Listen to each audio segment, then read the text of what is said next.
Hello, everyone. It's a bit early. I'm going to obviously start the stream a few minutes early while I sit up here. Give everyone a chance to settle in. Get my notebook out.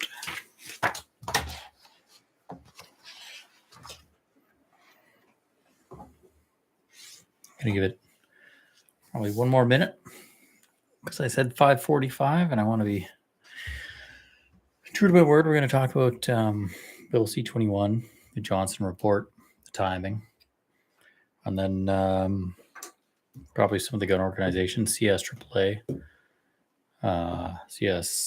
anything you want to guys talk about. I'll take those questions on gun orgs.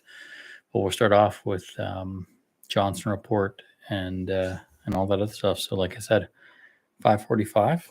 We'll dive in. In the meantime, I'll continue to enjoy my delicious pineapple Fanta. So, all right. Well, 5:45.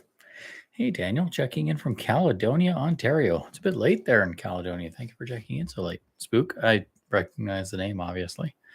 Thanks for your support, man. It's been a long time.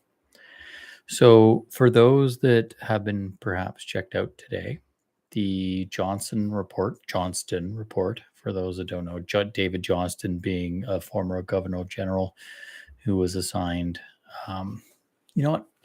No one's talking to me, so I'm not wearing those. David Johnston is a former governor general who was assigned to look into the foreign interference case and determine whether or not there was going to be a public inquiry. The report that he produced came out today. He does not recommend a public inquiry. We can talk about that later, but for now, the big news is just that the timing of what he said and whatnot. So yesterday, Aaron O'Toole came out and said that the David Johnston report approached him in early May. I think it was May 8th or May 9th. And when Aaron O'Toole was approached by David Johnston, Johnston told him that the report was already in translation, meaning it was done. It was written, it was being completed, and it was being translated into French. Given Aaron O'Toole's campaign is the most, by these allegations, heavily influenced campaign by foreign influence, that's concerning, because you would think that you would want to hear from the largest victim of foreign influence when writing a report on foreign influence. But unfortunately, it appears that report was already written before he talked to Aaron O'Toole. But the big thing for gun owners to realize is that all that other politic aside, that happened in early May. And early May would have been around the same time frame the Liberal Party would have been working on drafting their motion to expedite C-21 through SECU, the Parliamentary Standing Committee on Public Safety, and the House of Commons afterwards. Those motions to expedite have led us to where we are now, where C-21 has passed the House of Commons. It passed that third reading. If you're unaware, we did a video on this previously, but right now C-21 has passed the House of Commons. First, second, third readings, it's done. And that is entirely owing to a Liberal Party motion to expedite that, limit debate, and make sure the bill passed really quick. Now, why I'm bringing this up today is because I can prognosticate and tell you guys that early May 8th, 9th, first week of May, would have been when the government would have started working on a motion to expedite C-21. But what you need to know really is just that C-21 passed House of Commons late last week, Thursday, Friday. And today, Tuesday, after the long weekend, now we hear this. I don't think that's coincidence, because the government had to know this report was coming. The very fact it was when David Johnston approached Aaron O'Toole and said the report was in translation, you have to know then it's into a bureaucracy. It's into an entity that is translating this document. I am sure Justin Trudeau knew what this document said before Aaron O'Toole was ever approached by David Johnston in a personal manner. So, given that, you can then infer that, well, if the government knew what this report was going to say, they chose to prioritize C-21. And I think that's what I want gun owners to understand is in the week before this report came out, they had all of the options on the table. They could have picked housing, gas prices, carbon tax, inflation, you name it. They chose to, that's my reminder to put my phone on do not disturb. They chose to prioritize C-21, which means there's probably something else behind C-21 because now that it's in front of the Senate and it's not due for a second reading until May 30th, which is less than a month before the House rises, it feels very much like government was choosing to get C-21 through the House because that was all they could do. Get it through the House of Commons. And if it's in the Senate, so be it. And to be quite honest, I guess it feels a bit like if we're coming towards a fall election, it feels a bit like government did what they needed to do to make sure that they could approach the fall election campaign while saying, we put the largest gun control bill of a generation, which is pretty much a direct quote from Talib Nur Muhammad, Pam Damoff, Marco Medicino, and all of the other liberals engaged in the public safety file. They can say that, and they can say we put that through the House. They can relinquish control from the Senate and say, well, we did get through the Senate because it's not our control, but it does feel very much like they wanted to get this through the House while they had control, and to beat the Johnston Report out the gate. Now, where this ends up going is probably a wedge issue. If you're wondering how it shakes out, what I expect to happen, and again, this is all prognostication, so I've got no evidence, but this is after 10 years of following gun politics, how I kind of think it'll shake out. It makes total sense to me that the liberals would push C-21 through the House of Commons to the Senate and say, okay, we've pushed it through the House, we've done everything we can, and then either do not much with government or prorogue government in the coming week. Because I think if government does not prorogue within the next week or two, government will not prorogue. That they will either prorogue or they will rely on the support of the NDP into the fall, where I expect they'll use C-21 as an election wedge issue. So that's kind of your brief synopsis. This is doubling up on a video that I did on YouTube already that does a very good synopsis, or I don't want to toot my own horn that much, but a better synopsis of where C-21 is at with regards to the Johnston Report and stuff. But this being live, it's a bit more informal, so I'll start taking questions. I know we've chatted about a ton of stuff. Hi from Vernon, Jason. Awesome. Vernon, weather is great today, is it not? Took your advice, went to the range today, had a chat with a young fella, university kid, gave me a lot of hope. Something I haven't felt in a while for this country. That's, yeah, I should probably do that too, personally, myself. I don't think in my whole career, because I've been doing this for now, well, just so everyone knows, this is launching into the informal part of live streaming videos. I don't think I've been doing this 10 years now, a decade. And I started out probably 14 years ago before the magazine with the long gun registry debate was kind of my first engagement with the gun community. I was handing out flyers at the Port Coquitlam Gun Club to try and convince people to vote not liberal because the gun registry was a big issue for me. And now all these years later, I got to say the biggest point of pride I've got is all of the people I've introduced to shooting. Like if you went out to the range because you were stressed out and you met some young person, introduced them to all this kind of different shooting, that is gun ownership at its absolute pinnacle. That's where you're doing the best you can with what you got.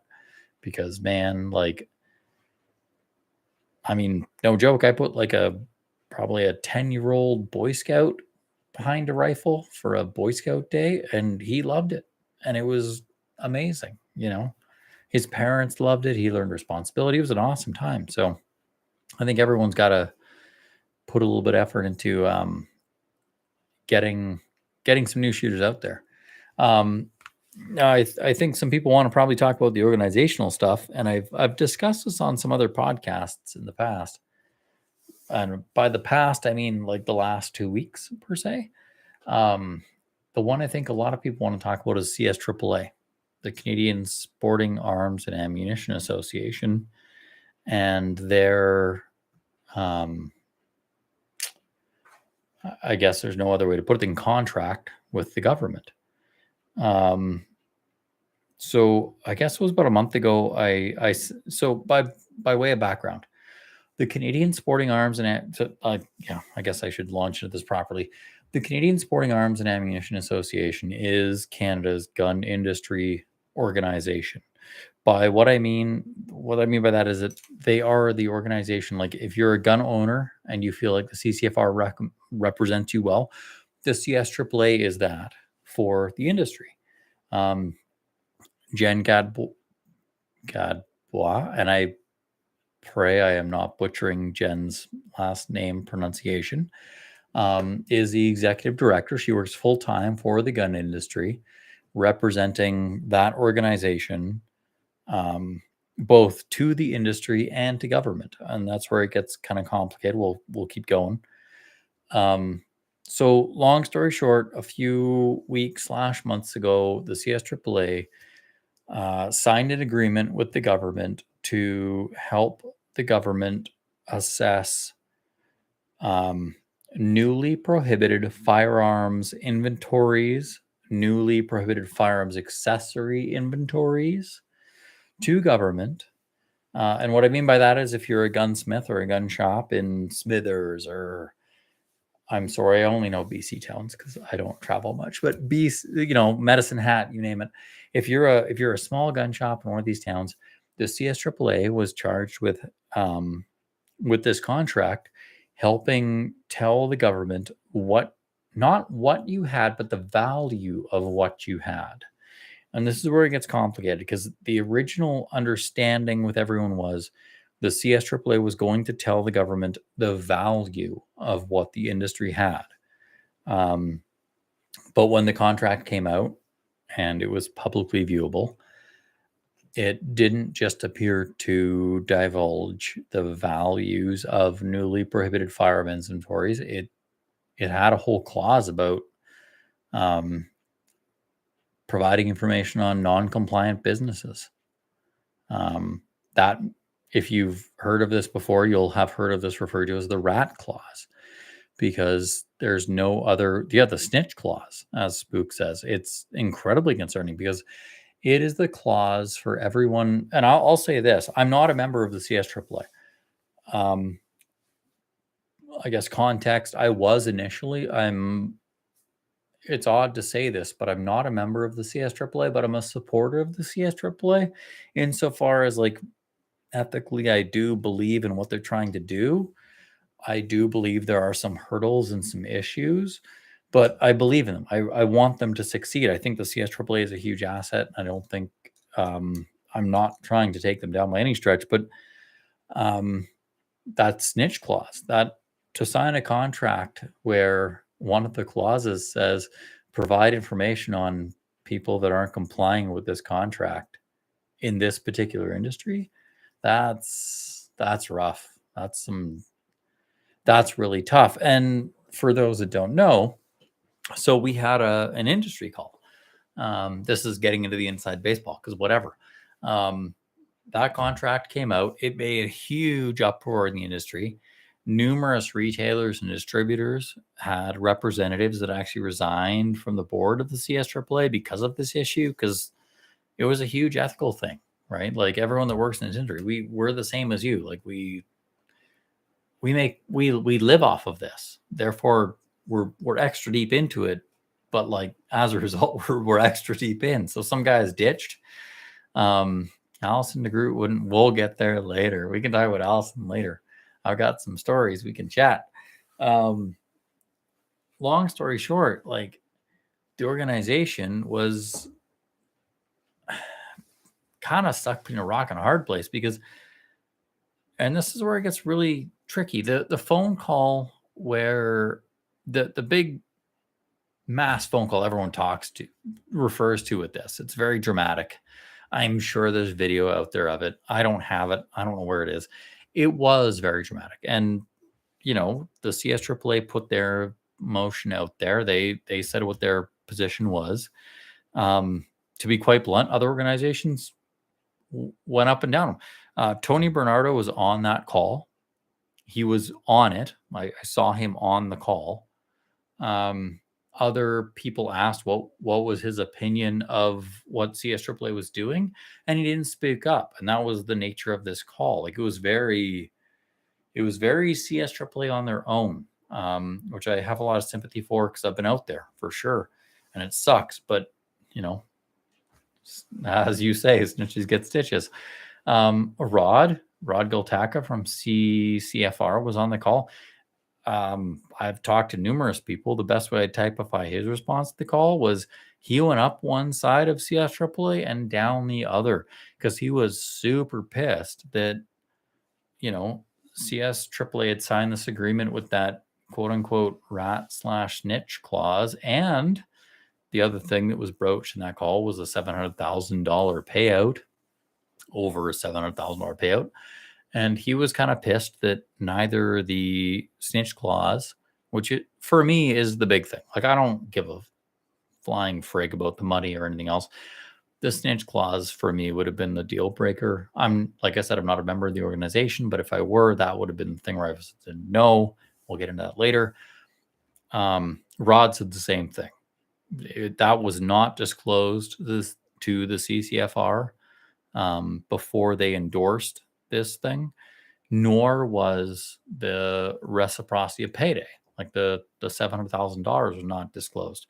So he was super pissed that, the CSAA did not say the payout nor the snitch clause and kind of pitched this contract as a bit of a different thing. Here's where things get messy. Now, did the CSAA know this contract was not what it was totally pitched to be? I don't know. I'm not a member. I was very happily invited into these conference calls. I did speak up. I said a few things, which we can get into later. But as a non-member of the organization, I felt like my ability to say much was pretty curtailed. So I think it's important to recognize that the CSAA was previous to this an organization that operates on a shoestring budget. Like we're talking low $100,000 type figures for the entire organization's budget, maybe $200,000 type figures, which sounds like a lot when you think about it compared to your personal income. But for the worth of the entire firearms industry in Canada, $250,000 lobby, it's not that much. And then you consider that that's what we had, and they walked into a room with millions of dollars worth of lawyers represented by public safety. It's totally understandable how it's happened. I think the big thing gun owners need to take away is that however you feel about CSAA and the organization and all that other stuff, and I know people have huge, trust me, I'll you know what, whatever. I sponsored Canada Night at SHOT Show personally. Caliber Magazine sponsored it. We paid them thousands of dollars. This is the trade show after SHOT Show or during SHOT Show that occurs. The CSAA puts on Canadian Shooting Sports Association puts on Canada Night. Mike Deinhoven, who is a huge asset. Everyone that knows Ontario shooting knows Mike. I would argue everyone that knows the shooting sports past 5 years knows Mike. Mike hosts that with CSAA. I went to the first one, which was pizzas in his hotel room, and it was awesome. And it is still the highlight of SHOT Show. And yet, at one point in my career, I was almost prevented entering Canada Night, because although I was a gold or silver level sponsor, people at CSAA thought I was media, and they thought media had no role in CSAA because they're super secret gun organizations. So that's my current status of CSAA. I do not harbor a whole lot of love. So when I say you got to give them some slack, you got to recognize there are other forces at work here that we don't know per se. And the last thing I'll say is that, and this is super controversial, and I don't have a particular opinion either way because I'm not a gun retailer, but I've heard this from numerous gun retailers, and as a guy that prides himself on kind of trying to interface between industry and consumers and politics and consumers, there's a huge difference between operating capital and disposable capital. For those that work in gun shops and that have them, they may have $100,000 in guns that are newly prohibited firearms, which I'll now call NPFs. If you had, because all of us are suffering the same affordability crisis, right? Mortgage, groceries, you name it.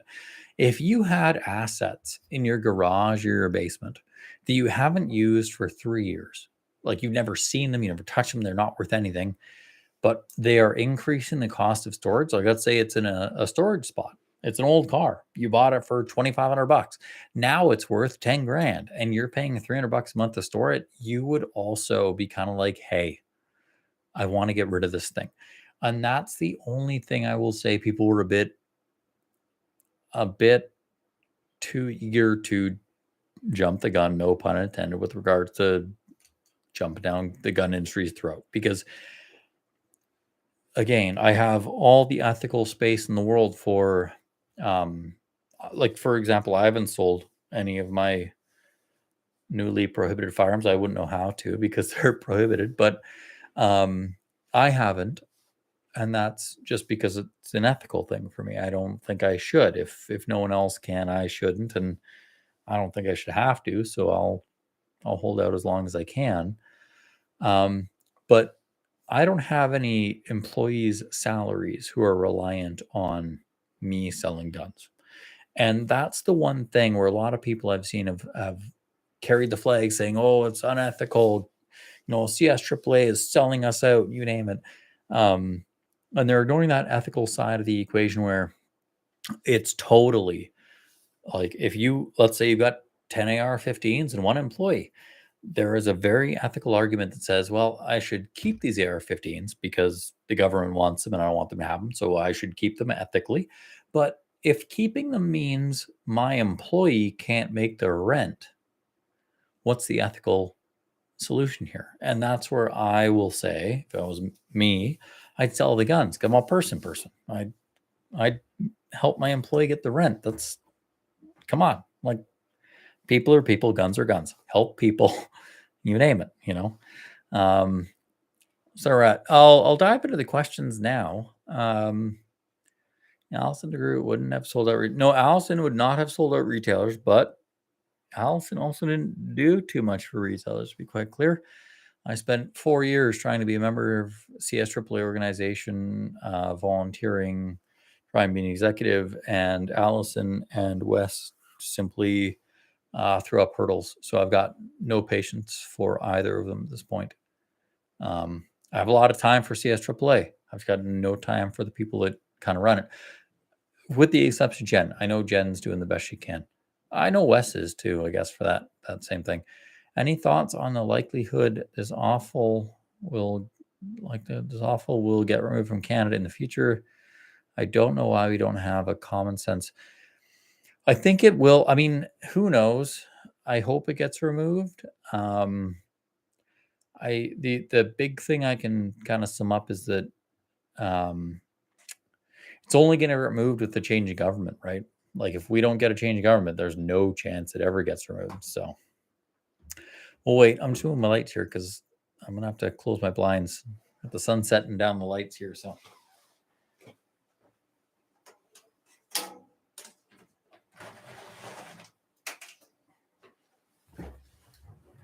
All righty, back. Let's see. Guns are wrong. Dave, guns are not wrong. They're inanimate objects. It's kind of like saying a pencil eraser is wrong. God will punish. That's deep, man. Thanks for your thoughts. Any other questions? I mean, it's been a bit. Everyone wanted a live stream about gun organizations. I got no questions now.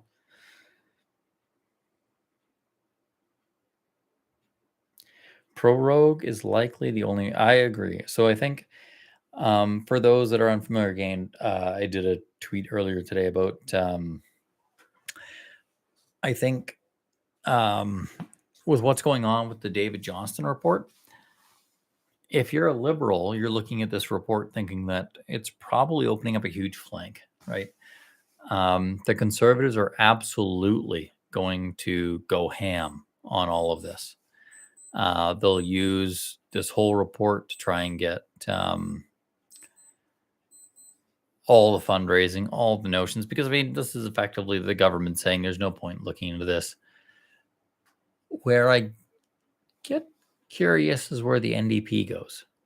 I'm very interested in that if the NDP, as everyone's seen, I think I've made numerous comments, they can put out a non-confidence motion on this today, and it would give them a huge identity boost in that the NDP's biggest issue right now is that they are, I mean, I guess electorally indistinguishable from the Liberals. Jagmeet Singh's NDP has pursued the urban Liberal vote very thoroughly. I mean, Nikki Ashton's probably the most left-leaning NDP caucus member, and she's, I mean, I don't sound like a conspiracy theorist, but she's almost a communist. So that's where they're at. And this represents a huge opportunity. Like, Jesus, I blocked him on Twitter, but Peter Julian, if you're watching this by any stretch, Alistair McGregor, I have a tremendous amount of respect for you still. If you're watching this, please tell your leader, dude, this is your biggest opportunity to separate your party from the Liberal Party to which you signed an agreement up to this point. Like, this is your litmus test. If you're an NDP member, I don't care if you're an NDP, like, card holder, caucus member, voter, like you just live in an NDP riding, email your freaking MP and say, this is absolute bullshit. Like, you can't just say, nope, I talked to the politicians in question. They said there was no foreign interference. We're good to go. If the NDP signs off on this, we will be forever relegated to a two-party position. There will be the Liberals and the Conservatives. There'll be the weirdo bloc, and the NDP will be the weirdo bloc for the rest of the country. That's what it will be. I hate to say it, because I mean, I kind of like the bloc as a bit of a Western separatist. I look up to the bloc for their ability to cajole that nationalist sentiment. But like, that is where the NDP will go. The NDP will be the bloc for the rest of Canada if they do not stand up to this. Because honest to God, why would you vote NDP if they don't? I mean, this is a fundamental issue. This is right at the core of democracy. If you don't, that's why I think it's a huge opportunity. I mean, I could go off. I'm not going to. But long story short, the NDP needs to rise to this occasion, or they deserve to be relegated to history forever. And we'll just have a two-party country forever. Thoughts on the Cody Blois thing? I'll need more details. I don't know Cody Blois. The name rings a bell, but I don't have tons. Yeah, you look like you have many rifles. I have two. The government will take any suggestions. I am First Nation hunter. If you're First Nations, man, there are options available to you that aren't available to me, and I would suggest probably reaching out to lawyers. Maybe I'm not super well versed. I got a lot of guns. I got a lot of guns that are banned. So be it. I just kind of view that with my whole, you throw into this industry, you make a whole magazine, so be it. Has anyone in governing, etc., ever brought up or discussed the costs if G40 is like, yes. So the Parliamentary Budget Officer, PBO, is the officer that is charged with like pricing out government stuff before they do it. He has said it's going to be like 5 billion, I believe it was. It'll be more because they keep expanding it.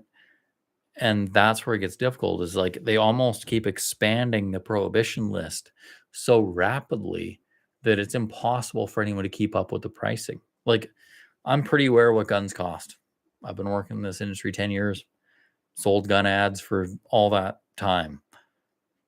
I can't tell you what this ban would cost because you keep adding them. Like when they say, oh, we're going to ban the AR-15, the M14, the CZ, you name it, I go, okay, yeah, I kind of know how many are out there.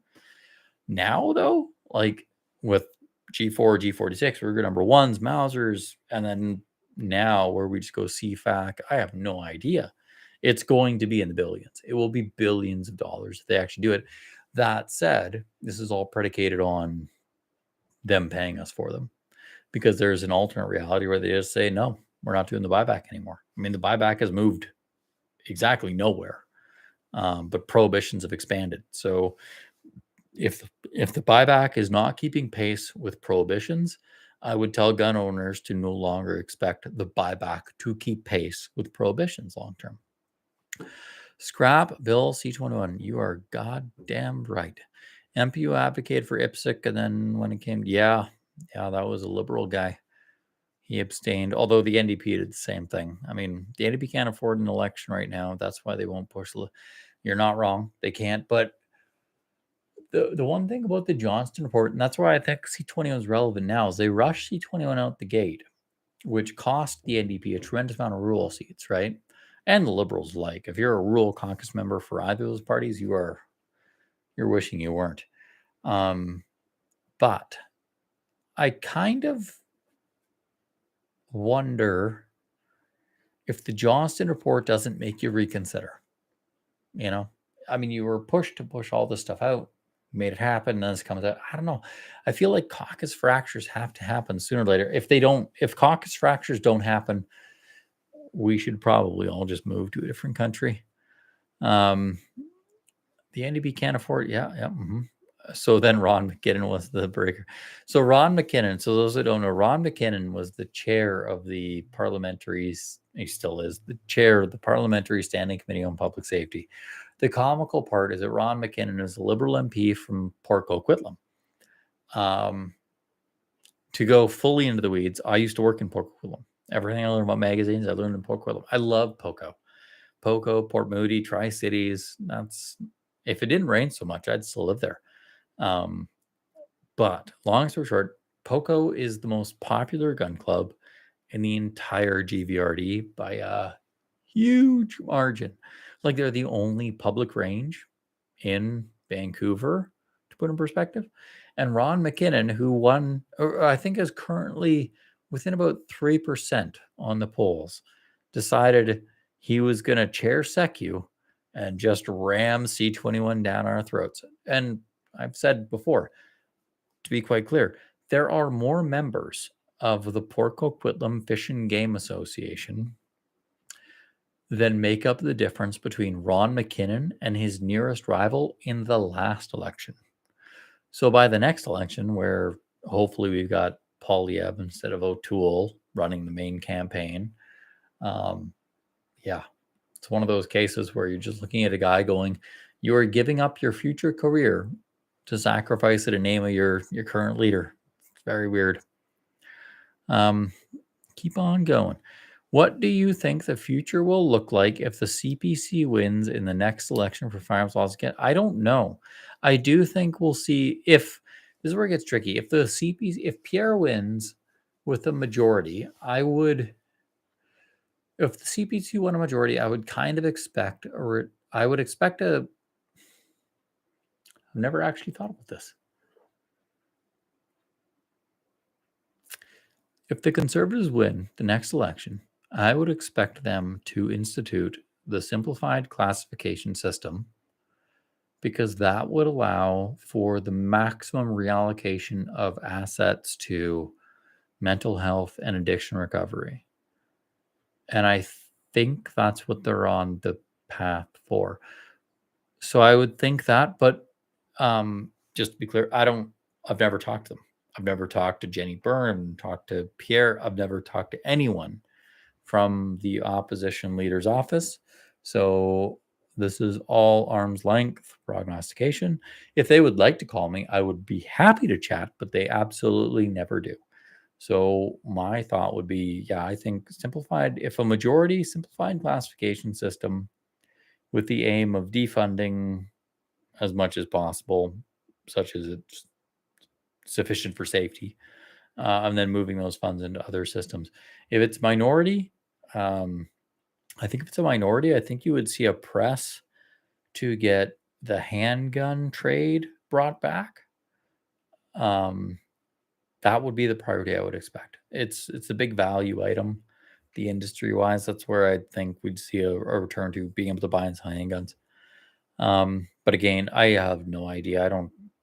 I mean, maybe if I talked to them, I'd probably either tell you the truth, lie to you if they asked me to, but they don't talk to me, so who knows? I guess we'll see.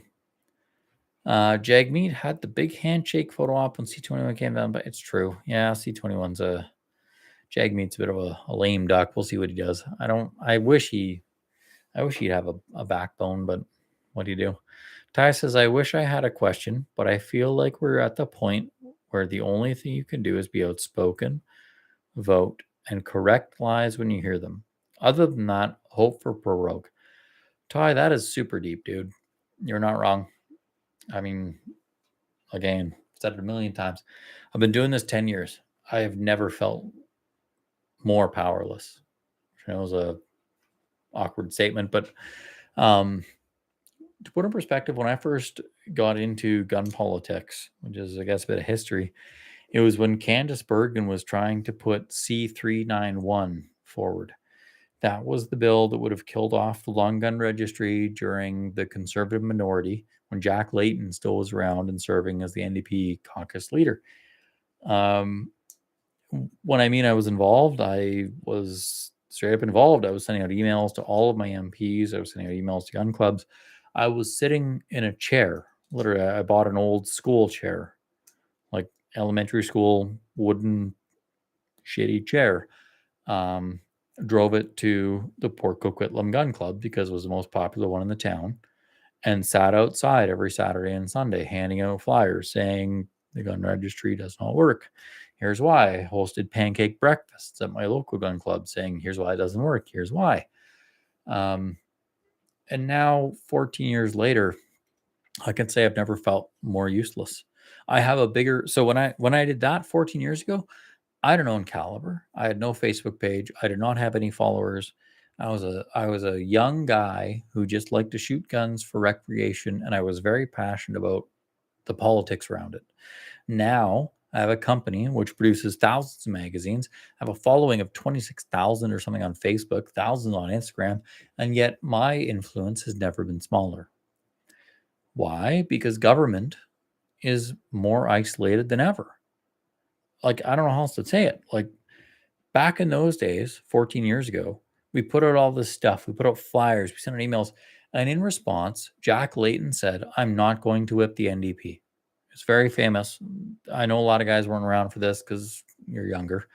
But that's what Layton said. He refused to whip his caucus vote to make them support or deny the long gun registry. And now, 14 years later, the notion of a non-whipped vote amongst any of the parties, conservative, liberal, NDP bloc, around guns is mind-boggling. Like, you can't imagine it.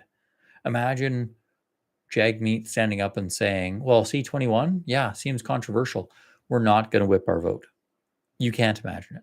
And that's why Jagmeet is Michael Ignatieff to Jack Layton's Jack Layton. I don't know how else to put it. It's super sad, but I think that's what I'm always striving for. And I think for those that are watching me and always kind of like wondering why I talk so much about NDP is like, that's why I'm from that history where it wasn't quite the same as it was today. And I want to get back there. If the buybacks can't keep up with the prohibitions, what then? Are they going to start kicking in doors, take my firearms away? No, they will not kick in your door, take your guns away. And I'll tell you this now because they don't have the assets. I mean, you could, if you phoned the police in whatever town you're in and you said, hey, 911, I'm witnessing an assault, the police would not meet their standard. If you're on the national average, the local police would not meet the standard for response time to get there.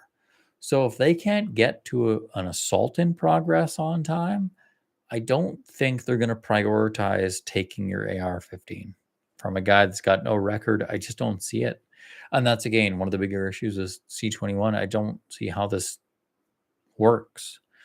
The NDP didn't abstain because it was their amendment, but Cody Bloy spoke in support of it. Oh, he's the guy that spoke in support of the IPSC. So the NDP, there was a lot of amendments for those that didn't follow C-21. C-21, the handgun ban issues 2 years ago, they attached a ton of amendments, including a semi-automatic rifle ban, you name it.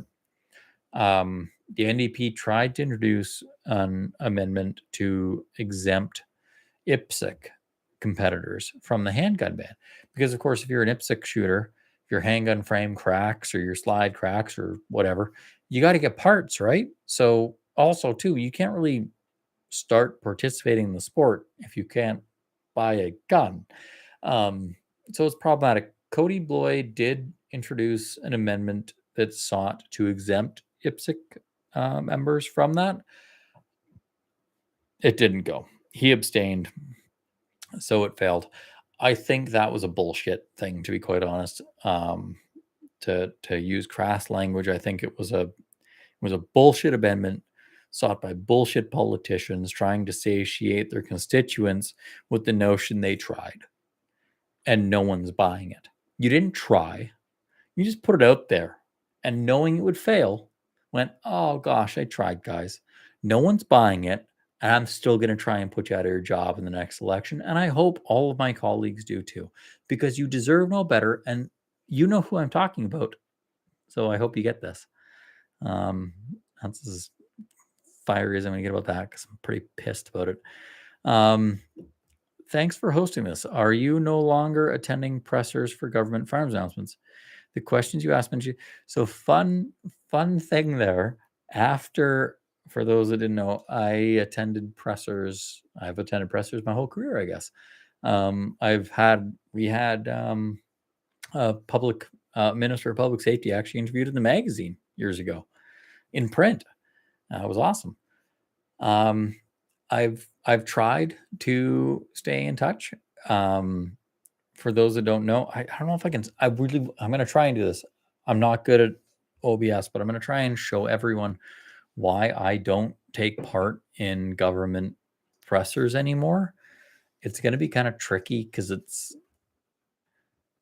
Hang on one sec. I got to go to the public safety website and their media thing, and it'll be very apparent very quickly why I don't.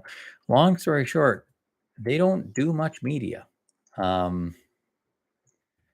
Yeah, like after I did the one, so I did after they, God, what was it, 2 years ago, 1 year ago? Marco Mendocino put out a statement saying that the long gun registry was not put out a statement. He was hosting a press conference, and I was on the call. And throughout his whole speech, he mentioned that the long gun registry was influential in apprehending Mark Lepine, who, for those that don't know, was the shooter at Polytechnic, which predates the long gun registry by years. And moreover, Mark Lepine he killed himself on site and had 3 suicide notes on his body explaining why he did it. So knowing this, when the press conference went on, me being a normal human with an operating brain, I said, how did the long gun registry help apprehend a guy that killed himself at the crime scene? His answer's awful. Like, you can Google it. There are Twitter results of like his answer. My brain was almost broken for him because he just babbled on and on and on. It's very entertaining. And ever since then, public safety has basically denied any phone-in interviews. I'm not even kidding. Throughout 2021 or 2022, when they did a massive increase in funding for community policing and safety, they went through the Atlantic Seaboard, quite literally, allocating funding. I attended all of those press conferences virtually. I emailed the press secretary said, I'd like to ask questions. Every time I was told questions will be only provided to those journalists in person. I have about 6 of those emails, I guess, saying if you're not in person, we're not going to let you ask a question. And what I'm trying to pull up now on the public safety website is really the really, I hate to say it because it's awful language, dog shit state of affairs with regards to our public safety media relations, because it's awful. I mean, I'm going to pull this up now and we can do this. Here we go. Browser broadcast. Give me 1 second, folks. We'll get there. Ugh. Bear with me, please. Yep. Nope, that's not the one. Here we go. News releases. You guys can cancel. Okay. You can see this here. I mean, statement from him on this. Government taking action on crime in Winnipeg. This is all just bullshit. And then when you go media advisories, this is what I look at, right? This is the media advisories is what I kind of look at for what I can look to talk to them about. So this is what I see for those that don't know. We're invited to join, blah, blah, blah, blah, blah. Media representatives who wish to attend the event must arrive 50 minutes in advance to sign in and present photo ID and credentials. This is what I've seen the majority of my career for the past 2 years is this. I can't ask questions. I can't, because I'm not, to be quite clear, I'm not paying $1,200 to fly to Ottawa and stay overnight to ask a question to which he doesn't answer the question. Like, it's not going to happen. And this isn't uncommon. This is very much the norm. Like, as you guys can see, this is it. This is the entire website. Starts May 1st, ends May 23rd.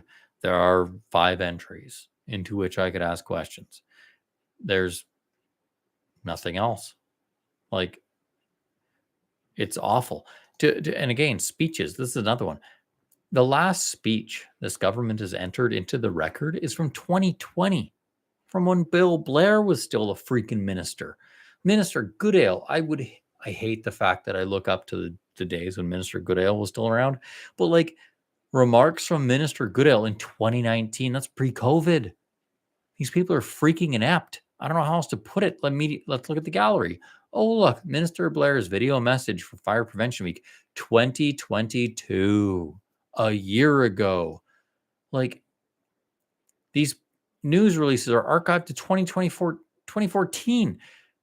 Like, this is just junk. This is awful governance.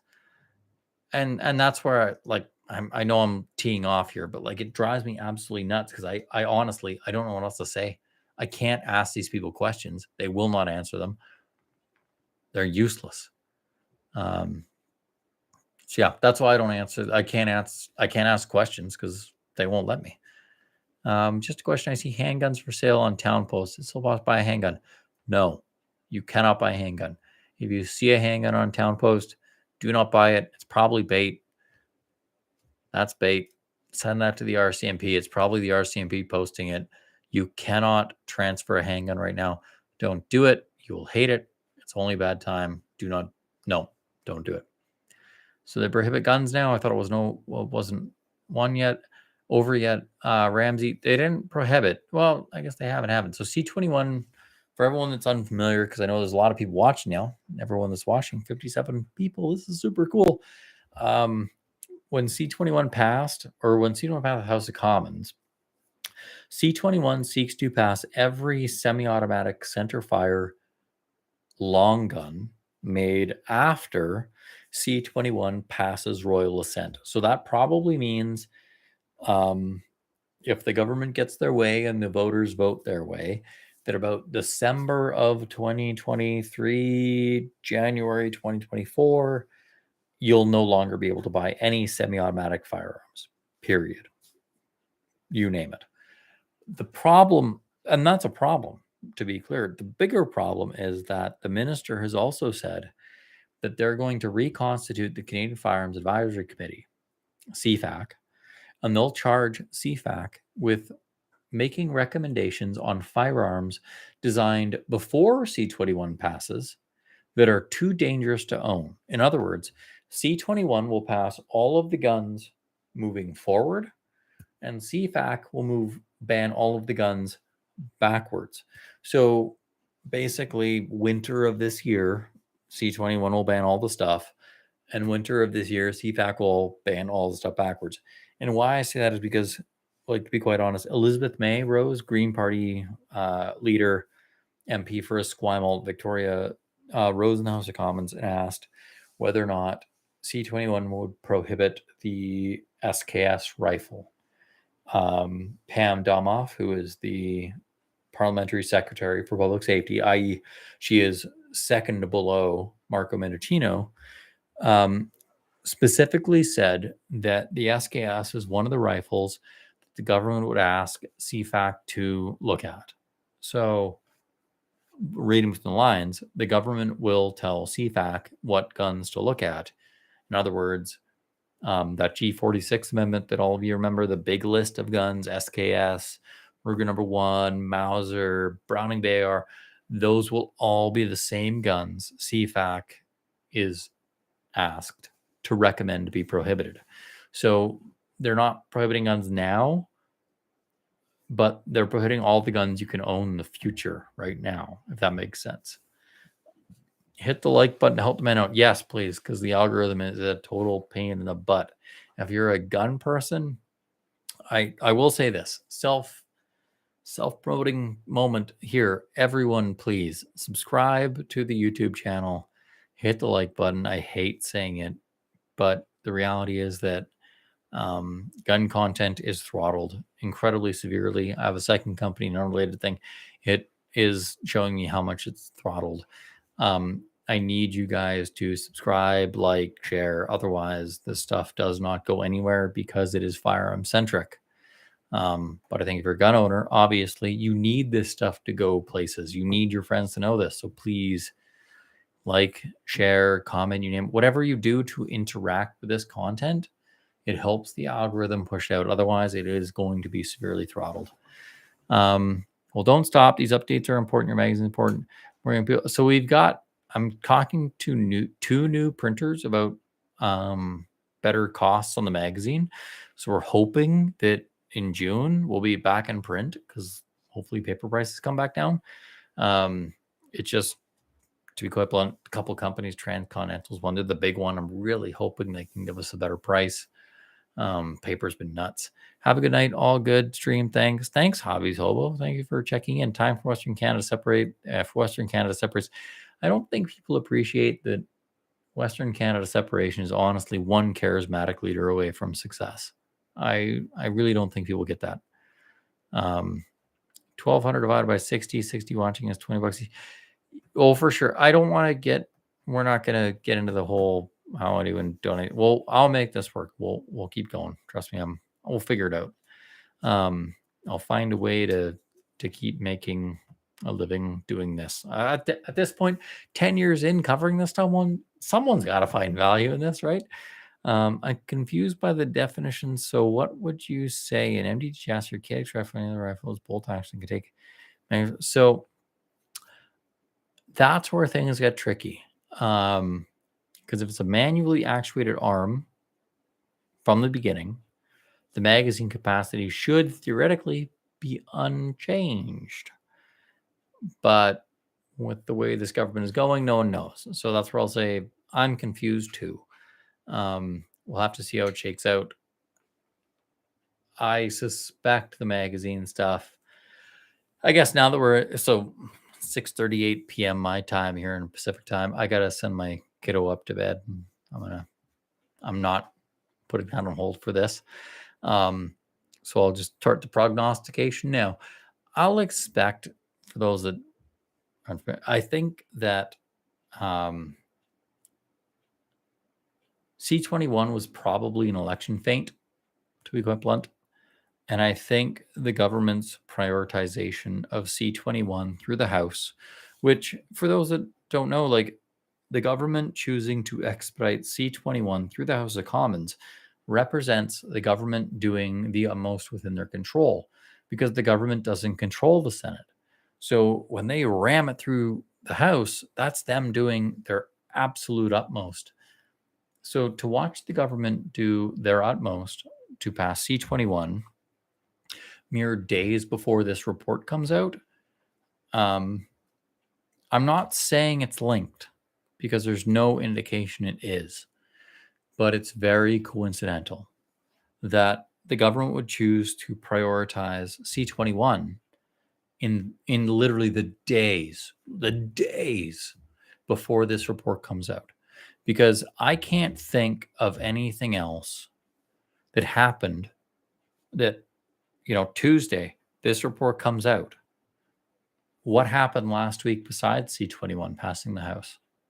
I honestly can't think of anything. This seems to have been the priority.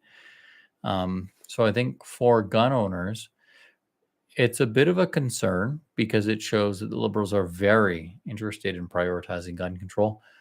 But I also think it's a bit of maybe a respite, because I think it shows that they may prioritize it to their detriment, if that makes sense, because I'm not entirely certain. I'm not entirely certain if they had a time machine, they would go back and do it the same. I don't know how else to put it than that. I don't think they would prioritize C-21. It just doesn't feel important today. And I say that as someone who owns a gun magazine and has a lot of guns. So I guess we'll see. I hope a prorogue occurs, because from what I've read, so yeah, I guess no. So for those that don't know, bills do not die upon proroguement anymore. That was a recent change. Proroguement is literally pause on government. Didn't mean to hit the mic boom there. Yeah, so if they prorogue right now, C-21 will just pause. It will not die. It will just pause. But if the government prorogues now, it will probably be until an election. It's hard to imagine the government coming back from proroguement and not facing a confidence motion. So it's one of those things where it's kind of six of one, half of the other, where you kind of say, like, well, proroguement doesn't kill C-21, but it will, its outcome will likely kill C-21 potentially, if that makes sense. But for those that are wondering why this would lead to proroguement is when the prime minister, prime minister's office says, hey, I just don't want to govern. We're just going to put it on pause. The parliamentary committees, the House of Commons, all of it stops during proroguement. It's a pause. It's a pause on government. And what that means is the NDP would not be able to table a confidence motion because government's prorogued. It would mean the CPC would not be able to table a confidence motion to get the NDP on record as supporting the government with regards to this. Can't do that during proroguement. And neither party, more to the Liberals, I think, core of the matter, the NDP nor the Conservatives would be able to use committees nor the House of Commons to try and get gotcha quips and quotes from the Liberals for fundraising. And I think that's the big thing, is that the Liberals are looking at the NDP as their chief competitor in urban ridings probably for the coming year, but they know the NDP have no money. If the NDP tables a no confidence motion around this, they can fundraise all summer and roll into next fall with a very strong identity that is very disparate from the Conservatives or the Liberals, because right now their biggest issue is how to disenjoin their own identity from the Liberals, because why would you vote NDP? They're the same as the Liberals. This gives them a very salient point of that. So proroguement, basically, I expect them to prorogue. It makes all the sense to prorogue. I don't see why the Liberals wouldn't, to be quite blunt. We're coming into fall or the summer break, so proroguement's probably likely. That said, everyone watching this now, the one cool thing is that the NDP, not cool, but it's kind of interesting. the NDP, so the Johnston Report came out this morning. Of the entire NDP caucus, the only NDP MP who has made a statement about the report is Jagmeet Singh. The entirety of the NDP caucus, Alistair McGregor, Peter Julian, Nikki Ashton, Laurie Adler, all of them, these really outspoken people, Charlie Angus, the most outspoken MP probably in the last 5 years, have said nothing about the Johnston Report at all. Like, at all. To such a degree that you can't help ignore the fact they must have received an order to not talk about it. And if you're Charlie Angus and someone tells you to not talk about the Johnston Report, it's probably because people are strategizing about what to do around the Johnston Report. And that's where I'll say gun owners should put the pressure on the NDP. If you live in an NDP riding and you haven't emailed your MP today, what the actual fuck are you doing?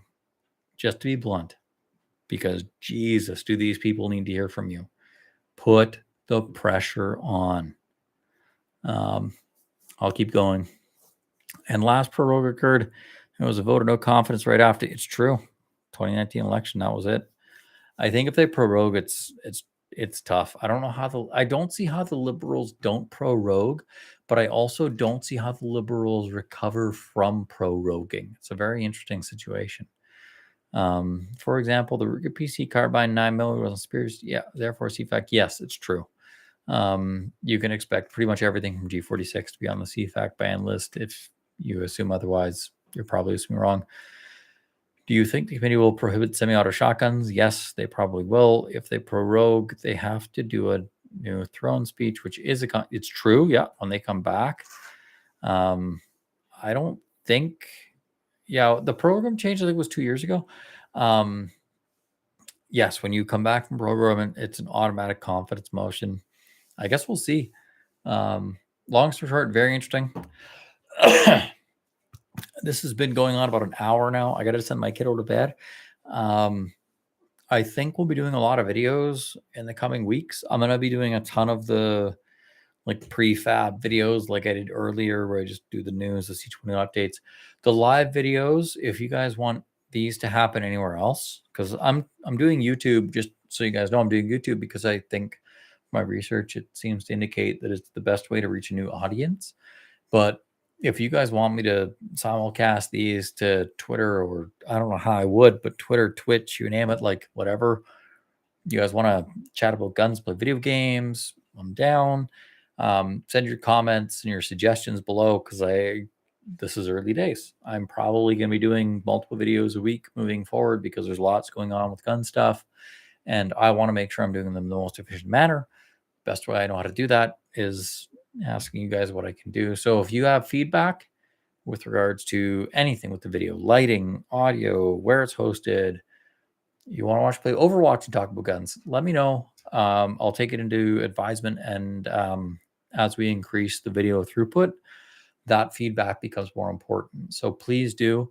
Again, on the website front, we are uploading more content. I'm counting out back issues because that garage sale idea I had where we're selling off test guns, test vests, test rigs, and all of our old back issues, because we have probably a few thousand copies of everything from issue 1, volume 1 on down. And like, to be quite clear, we're never making this game. If I publish them again, they will never be in original magazine format. I have toyed around with doing volume publishing where we do all of the first year, all of the second year, but those will come out in books. So keep your eyes tuned because we will be doing a garage sale for back issues, and it will be the only chance anyone ever has. Well, I shouldn't say ever. Maybe I'll make them again down the road. It'd be super cool to do it in like 10 more years, like a 25th anniversary thing. But for now, at least, it'll be your only chance to get the original magazines. And in some of them, to be quite blunt, we have like, there's one back issue where, no joke, I think we have about 12 issues worth. No joke. Like we have 12 copies, period. So we're gonna put those out. I'll put a lot of notice out because I want to make sure that the guys that are big time readers have their first chance. And to be quite blunt, this is stuff that's so important to me that if you are a long-time reader and you email me now, I'll probably softly tell you, yes, we can make that happen for you, because I want to make sure that our long-time print media clients, our long-time subscribers, are first right of refusal on this stuff, man. Because if you've been subscribing to our magazine for $30 a year and it's free at the gun shops, you've been doing that for years, there is no world in which I don't give you a little bit of love back. So keep your eye out. Like I said, otherwise, please support your local animal shelters, support your local gun clubs, your local gun clubs. They're where you shoot your local animal shelters, because with what's going on in the economy these days, they're having trouble buying food and keeping those pets housed. And with what's gone on with post-COVID, it's real rough for those guys. And obviously, those animals didn't ask for it. So please support those folks. Again, for the millionth time, if all this stuff stresses you out, just check out. Mental health is the utmost thing. Mine needs work all the time. Sometimes you guys notice I'm not making videos for a bit. It's because I'm looking after myself. All weekend long, I said I was going to make a video, but I ended up going to the hill climb with my son. Spend time with my family is what I need to do. And now I'm here. So look after yourselves, because if you don't, you can't get here. You got to look after yourselves so you can show up. Take your time off. Mental health equals no Bill C-21. No, mental health equals being healthy because of Bill C-21, or regardless of Bill C-21. That's what you got to get to. It's rough, trust me. Like, I'm facing, just to be quite clear, for those that don't know, I am facing the end of my company business, because if C-21 and all this gun stuff happens, I don't see a world in which Caliber continues to exist in print media. I'm going to try, but Jesus, it's tough. But you know what? That's tough. But your kids, your wife, your mom, your dad, whoever loves you deserves better than for you to hitch your wagon to some stupid bullshit policy. Okay. So if that's where you're at, just maybe take a break, go outside, take a deep breath, recognize that you are more than your possessions and government policy. And to be quite blunt, you're more than what Justin Trudeau can do to you. This is all going to happen on a long timeline. Relax. You're going to be okay. Take some time. Mental health is the biggest thing. Just relax. At the end of the day, there'll probably be an election before anything happens. So by all means, do what you got to do, but don't dive in too deep, I guess is what I'm saying. And I'll probably talk to you guys throughout the week. I'm heading up to do another job for the other company tomorrow. So I'll be out tomorrow, but probably end of week, Thursday or Friday, I'm aiming to do another video and or live stream. I'm still working on those garage live streams because I got some more parts out there. So if I can find a way to get it done, that'd be a good way to go. Rock, Griffin, Drizzy, D, Ramsey, Rock, all you guys, thank you so much for hanging out. Any questions, keep them in the next one. I'm happy to answer, and we'll keep on going. Can you comment on the computer data offense part of C-21? It feels like nobody has discussed it at all. Explicitly prohibits press. I can, and what I can tell you is direct your questions to Ian Runkle. He's in London right now on vacation. He does have a few comments on his Twitter feed about that. If you look at tweets and replies, I think he said a few things. I have the same same opinion. It's problematic. We're bordering on freedom of speech issues, which I feel very passionately about, but I don't have a lot of knowledge about. So to be quite blunt, I'm hoping to speak with Ian about this and these issues: 3D printing, firearm design, ghost guns, and the intersection of those issues and freedom of speech, because freedom of speech is only valuable when it's dangerous. I hate to say it, but no one wants to protect free, safe speech. So I'm hoping to get him on there. We'll see. He's, like I said, he's out there in London. He's super busy, and his dollar per hour rate's a little bit higher than mine. But I do want to get through that, and that's just one of the few interviews that I want to kind of get into with all this as I delve back into the gun file. So did he talk about truth on gun lobbies yet? Are you talking about me? Did I talk about the truth on gun lobbies? We did. We had a long conversation about CSAA. that was the first of them. I was gonna branch into more, but to be honest, it's been a bit. It's been an hour and 10 minutes, and I gotta send my kiddo to bed. I'm happy to talk about the rest of them. I've worked with all of them throughout my career: the NFA, the CSSA, the CCFR, and the CSAA. I'll tell everyone now. In closing, if anyone's wondering, there's no like grossly smoking gun I'm gonna expose here, because like these organizations support us. At their core, I do think there are some areas where they could grow. I do think there are some areas where they could improve on their ability to take constructive criticism. And maybe we dive into that in the next video. But for now, I really just wanted to talk about C-21 and the Johnston thing, because that's the relevant stuff. Once things quiet down, we can we'll get back into where we're at with regards to our community. Because like I said, I think we're healthy. For those that are curious, there's no terrible. None of these organizations are in bed with the Liberals. Even the CSAA, who has a signed contract with the government, is not in bed with the Liberals. And what I mean by that is that, like, the government, I would ask you all to recognize, is not the Liberal Party of Canada. It's a series of bureaucrats trying to achieve policy goals enacted by the government. And the industry liaison organization feels a responsibility to do that. But they're not in bed with Liberals, and that's where I'll leave it for now. If you guys want to talk about that stuff, and I'm sure you guys do down the road, later on this week, Wednesday, Thursday, Friday, I'm back, and we'll get into it. Thank you guys for watching. It's been a phenomenal evening. I'm very excited to send my little kiddo to bed. The weather is looking not so good, so I'm going to throw the tarp back over the Land Rover and cancel my plans for a late night drive. I hope y'all had I know it's late, but I hope y'all had a fantastic Victoria Day. Relax, spend time with your loved ones. Relax, because that's the key. And I will see you guys later. Thank you guys so much.